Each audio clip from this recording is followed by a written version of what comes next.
My name is Amy Birkel. I'm the Vice President of Heritage Community Senior Living, and I've been with the company just about 4 years. Our philosophy is to help folks live better, and that means residents, that means families, that means associates. And living better for you may be different than what it is for me. And so it's taking the time to listen, to assess, and understand why you've chosen to come here and how I can make this situation, make your environment better. Folks that live in our memory support communities are adults. They're adults living with a brain disease. They're trying to live the life that they have the very best that they can. And our job is to provide an environment, a situation, a support structure that can enhance those abilities that are there and to foster growth in those abilities.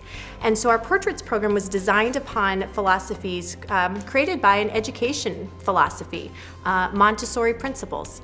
Montessori principles are used in the mainstream school system. There are Montessori schools, and they're about fostering independence and for children to learn at their level of ability, whatever that may be, at their own pace. While we are not taking Montessori philosophies into our communities to help residents learn new abilities, we're trying to foster and encourage engagement at their level of ability on the things that they're interested in and in areas that they need us to do that for. So each resident that moves into our communities has an individual portrait schedule created for them. And it's based on history from that resident, things that they enjoy doing in their past, things that they enjoy doing today. The families help us come up with that information. And then it's based on observations. What do we see that they need now? What are their abilities now? Maybe they enjoyed gardening in the past, but getting down on their hands and knees and getting down, into the ground and the earth is too difficult now. But how can we adapt that to still meet that interest and need? I have lots of examples of residents that have had success on our Portraits program, but one in particular that sticks into my mind was a gentleman that moved into the Heritage at Legacy. He was a very independent man.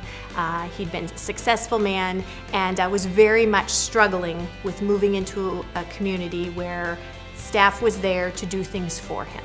So using the Portraits philosophy, and they worked with the family to understand what was important to Jim. What were things that he enjoyed doing in his days before moving to our community? So they learned he liked to be in charge of things, he liked to garden, he was an avid reader.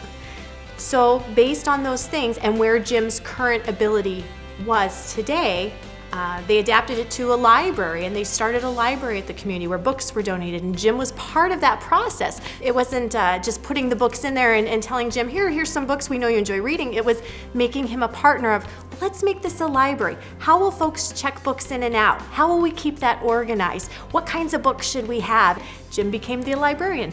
In fact, we named the library after him. So again, it's enhancing self-value and worth no matter what type of disability or challenge that I'm living with. Arial helps us carry out on that mission of being responsive. Specifically, the Arial emergency call system we use in our communities. It tells us a resident needs us now. It tells us where they are. It sends that message of urgency. We have communication methods then internally to talk to each other for associates to say, I'm going to go help Mrs. Smith. I see her call lights on, or one staff member can say, I'm helping another resident. Can you go and do that? So it helps us carry out the mission of living better. Individuals moved into our communities because they were no longer safe to live at home, alone. We are here for the residents, and Arial is that link between the resident and us as the provider. If we didn't have that, we couldn't carry out that mission. We wouldn't be able to be responsive to their needs.